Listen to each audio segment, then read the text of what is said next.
Hola, soy Magali Delfín Hamed. Estoy transmitiendo desde lo que es la cabina de radio de la Universidad del Valle de México, Campus Veracruz, a quien agradezco el apoyo para estas grabaciones. Y estoy con una persona muy experta en el tema de redacción y vamos a seguir platicando en este episodio particularmente de la necesidad de una redacción precisa y efectiva. Tengo el gusto de contar con el licenciado Jesús Garrido Rojas, quien es poeta, escritor y ha sido ganador de varios premios de literatura y poesía. Jesús, nuevamente bienvenido a este siguiente episodio. ¿Qué tal, Magali? Buenos días, buenas tardes. Buenas tardes, mucho gusto en tenerte aquí en mi canal y en que nos aportes todo tu conocimiento. Ya platicábamos de una parte muy interesante en un anterior episodio y ahorita vamos a continuar hablando de la importancia que tiene la precisión al momento de redactar, Jesús. Okay. Sí, la precisión se asocia, mencionábamos en el anterior episodio, con la elección de las palabras justas que expresan exactamente lo que queremos decir. Hay quien sugiere que cuando nosotros terminamos de escribir un texto y vemos que no podemos sustituir, que no hay posibilidad de cambiar una palabra por otra, es porque hemos encontrado exactamente lo preciso, es decir, lo que embona, ¿sí? Es como un juego de rompecabezas en el cual si colocamos una pieza fuera del lugar, ¿no? Un ojo donde va la nariz, pues ya no queda y se presta o se puede prestar a confusiones. Es por eso que es muy importante el hecho de decir exactamente lo que uno debe de o quiere manifestar. Qué interesante pista, y quiero utilizar la palabra pista como un término importante, coloquial, sencillo. Qué interesante pista me das y nos das, Jesús. Es decir, si yo quiero ser preciso, lo primero que tendría cognitivamente que desarrollar es decir, ¿qué es lo que no puedo reemplazar para decir esto? ¿Sí? Efectivamente, sí. ¿Sí? Entonces, por ejemplo, imagínate que se es un reportero y se está haciendo un reportaje, una crónica acerca de un crimen. O sea, tú no puedes cambiar bala por puñal, por decir algo, ¿no? O sea, tienes que decir exactamente lo preciso. O el hecho, por ejemplo, algo que está en debate, si tal o cual crimen, vamos a suponer que el crimen fue de una mujer, si corresponde un feminicidio o femicidio. Fíjate, me encontré con esa diferencia. En Argentina y en países de Sudamérica dicen femicidio, nosotros decimos feminicidio. Bueno, si es o no tal o cual situación, y esto es muy importante con ese y con otros términos legales, ¿no? Tienes que escoger exactamente lo que define lo que estás describiendo, ¿okay? Porque no todo asesinato de mujer es feminicidio. Excelente, excelente y súper interesante eso que descubriste y que nos comentas.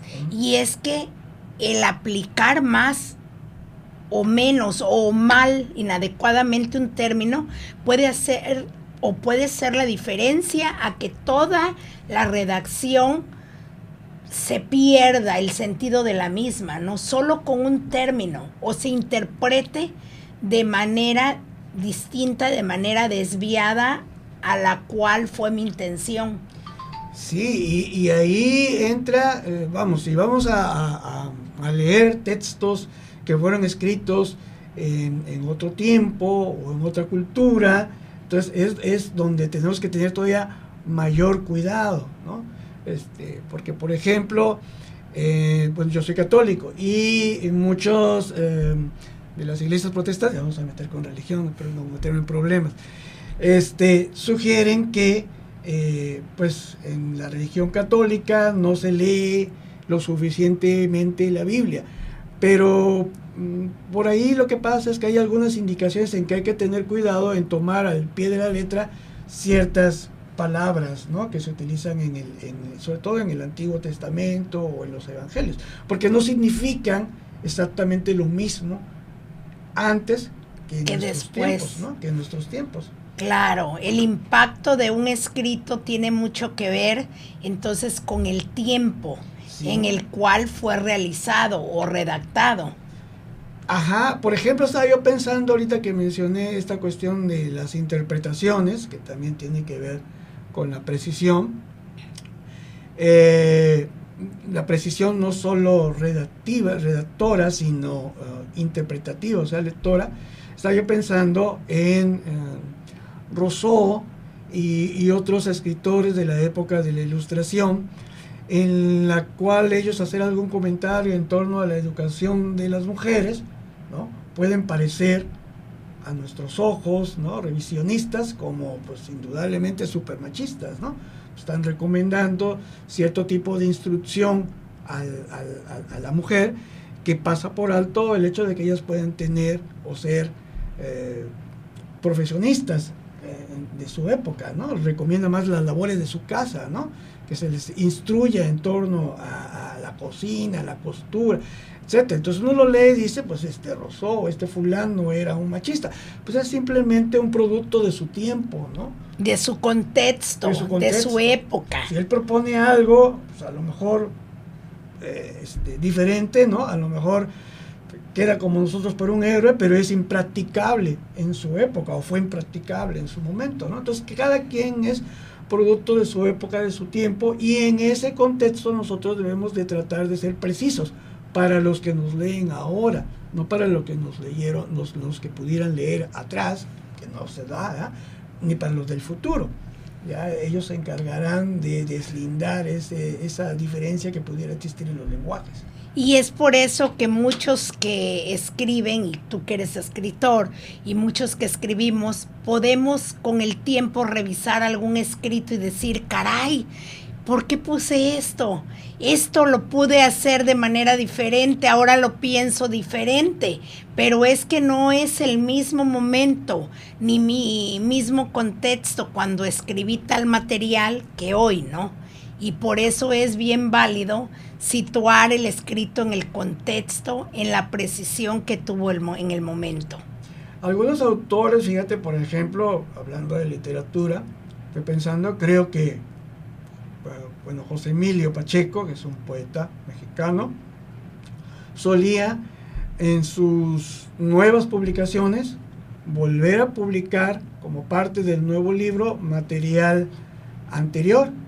Y no sé si él exactamente, pero sí sé que hay otros autores que en el nuevo libro ponían el mismo poema, pero en una versión distinta, ¿no?, más actualizada, diríamos, ¿no? Porque como tú dices, el que escribió esto hace 5, hace 10 años, no es el mismo que está ahora publicando un nuevo título, ¿no? Es excelente. Fíjate, Jesús, que eso me lleva justamente algo que le comento yo a mis estudiantes. Es importante que nosotros tengamos en cuenta que si tú vas a escribir, tienes que consultar algo que les cuesta mucho trabajo a ellos entender, lo que nos decías en un episodio anterior. Tienes que consultar fuentes, tienes que leer. Y esas fuentes normalmente yo recomiendo que sean máximo de 10 años atrás, los recursos en los que sustentes tus argumentos de escritura. Y eso hablando de escritura académica, porque yo sé que en poesía es un género totalmente diferente, pero tú también, que estás con mucha experiencia en la parte académica, lo sabes. CONACYT llega a autorizar al día de hoy artículos con base en fuentes de consulta hasta de 15 años atrás, pero yo les solicito a los estudiantes que si queremos recursos más frescos para enriquecer su acervo antes de escribir, que lo hagan hasta de 10 años, pero justamente por eso de la precisión y el contexto, ¿no? Sí, hay por ahí yo me he topado con algunas instituciones o maestros que incluso son más estrictos, dicen hasta 5 años. Yo diría que es correcto, pero que hay también sus asegúnes. Es decir, hay algunas cosas que no cambian, ¿sí? Que permanecen igual, o si tú vas a citar, para miren lo que se escribía hace 20 o hace 30 años, o sea, no tomándolo como un dato que sigue vigente en la actualidad, sino comparativamente, ¿no? Entonces, en este sentido, sí, hay que hacer válida esa observación, pero con sus asegúnes, ¿no? Sus matices. Y dependería mucho de lo que hablamos en un capítulo o episodio anterior, también de la profesión y del ramo, ¿no? En la medicina, a lo mejor hablar de algo en 5 años ya cambió muchísimo, pero hay otras áreas que a lo mejor 10 años puede estar todavía muchas cosas vigentes, y sobre todo precisar hacerlo como una cita, ¿no? Sería válido, aunque fueran 10 o más años, citarlo como para relacionarlo con lo que está sucediendo en el contexto que tú estás redactando. Sí, y también depende de cuál es la meta o el objetivo de lo que estás escribiendo.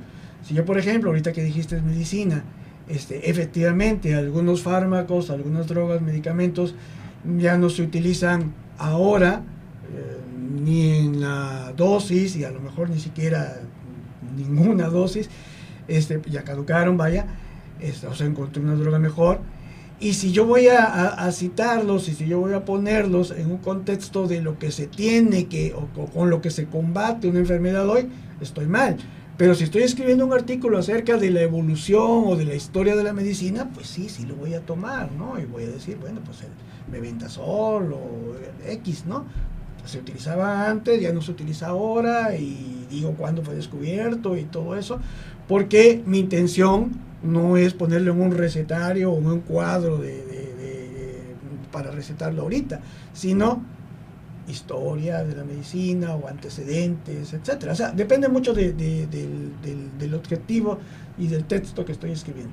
Claro, ponerlo a lo mejor como un marco referencial. Por ejemplo, sí. Y bueno, ya que hablas de la citación, lo que les cuesta tanto a los estudiantes, pero ya será motivo de algunos otros episodios, hablar de la citación y la referenciación, que tanto trabajo les cuesta, pero que justamente tú como experto nos has dicho y nos has confirmado en este episodio que si queremos ser específicos y redactar adecuadamente, de alguna manera nos tenemos que enriquecer con un acervo, ¿no?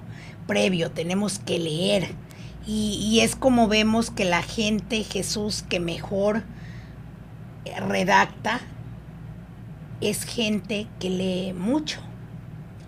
Sí, en la lectura, fíjate, en la lectura no solo se conoce, ahora sí que como citaban algunos otros autores, no solo conocemos otros mundos, otras tierras, otras culturas a través de la lectura, también conocemos otras formas de pensar, otras formas de hablar, otras formas de redactar. Fíjate que llamaba la atención, hace unos días, estoy en un grupo de lectura, leemos la obra de mujeres, lo dirige Mari Carmen, y nos tocó leer la obra, una novela de una autora veracruzana, Fernanda Melchor se llama, y la novela llamó la atención por la forma en que está redactado los párrafos. Entonces es un párrafo enorme, es un párrafo como de 1 a 2 páginas, o sea, no pone punto y aparte, sino hasta después. ¿Cómo va hilvanando? Lo va hilvanando con comas, con punto y coma, y se hace una lectura, tú lo vas leyendo y es como ráfaga, ¿no? Es muy rápida e incluso violenta, pero porque el tema que está mencionando en su novela tiene que ver con cosas violentas. Lo amerita. Lo amerita, pero es un estilo que desarrolló y que lo refleja en el momento en el que está redactando, ¿no? ¿Y de dónde se le ocurrió a ella? Bueno, yo leyendo el libro, porque generalmente mucha gente no lee más que la historia y no lee los prólogos, que luego nos dan pistas muy importantes, o el final, ¿no? Y ella mencionaba que esto se le ocurrió de alguna otra forma después de haber leído El Otoño del Patriarca, que alguien le sugirió leer El Otoño del Patriarca de García Márquez, y allí le vino esta idea de escribir de esa forma, ¿no? Con esa puntuación, en donde son parrafadas enormes, ¿no? ¿Y le gustó? ¿Y precisó ahí su estilo? Sí, lo fue desarrollando. Ella tiene fíjate, bueno, vamos a hablar un poco de ella.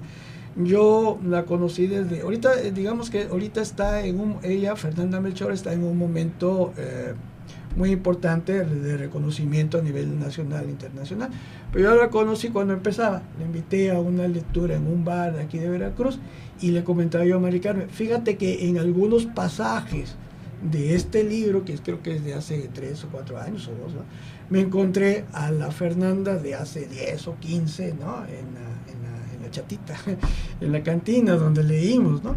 Y es ella, ¿no? Solo que para acá, 10, 15 años después, y ha mantenido su misma voz. Luego decimos voz, ¿no? Cuando encuentras un estilo en literatura, es su voz, es la misma voz. Su voz escrita. Su voz escrita. Sí. Efectivamente. Muy interesante, pero a lo mejor perfeccionada y en esa práctica que decías, ya con un estilo más preciso. Porque lo importante aquí es ser conscientes al redactar cuál es el estilo que quiero y voy a ir desarrollando, pero en todo momento ser preciso con lo que quiero transmitir, ¿no, Jesús? Sí, así es. Y repito, es encontrar, fíjate, es muy difícil porque yo siempre digo que algo se puede escribir de muchas maneras. Por ejemplo, cuando a mí se me pierde o se me perdía, porque ya me dije que se me pierda, ¿eh?, pero cuando a mí se me perdía algún texto, algún poema, de entrada es así de que, y no tengo copia, oh, qué tragedia, ¿no? Al principio, pero después decía yo, no, porque siempre hay la posibilidad de escribir de alguna mejor manera lo mismo, ¿sí? Y entonces lo básico es que yo tengo la idea, sé, ¿no? Yo lo escribí, yo sé, y finalmente encuentro una nueva forma de nuevas alternativas. Exacto. Esto no se contradice con lo que dije al principio de que cuando encuentras la precisión dices, ya no lo puedo decir de otra manera, porque aunque es la misma idea, en realidad estamos hablando de 2 ataques distintos sobre la misma idea. Y sobre el mismo estilo, que es el tuyo como redactor en un momento dado. Exactamente. Entonces no pasa nada, ¿no? Y aquí sí creo que hay que tener mucho cuidado y enfatizar la parte de la precisión, porque, y aquí me hago un lado nuevamente de este punto literario y me lo llevo al plano formal, donde muchísimas veces no somos precisos en lo que queremos comunicar y eso crea un gran problema.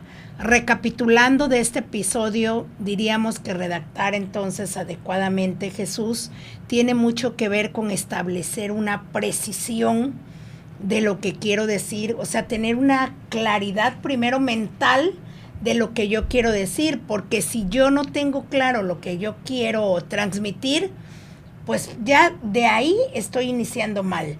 Tener esa claridad, definirla y en función de eso desarrollar mi estilo. ¿No es así? Así es, efectivamente. Muchísimas gracias por todo tu conocimiento aplicado en este episodio muy valioso de la importancia de la precisión para una redacción adecuada. Estamos desde la cabina de radio de la Universidad del Valle de México con el escritor y poeta Jesús Garrido. Soy Magali Delfín Hamed de Hacia un Pensamiento Consciente. Gracias.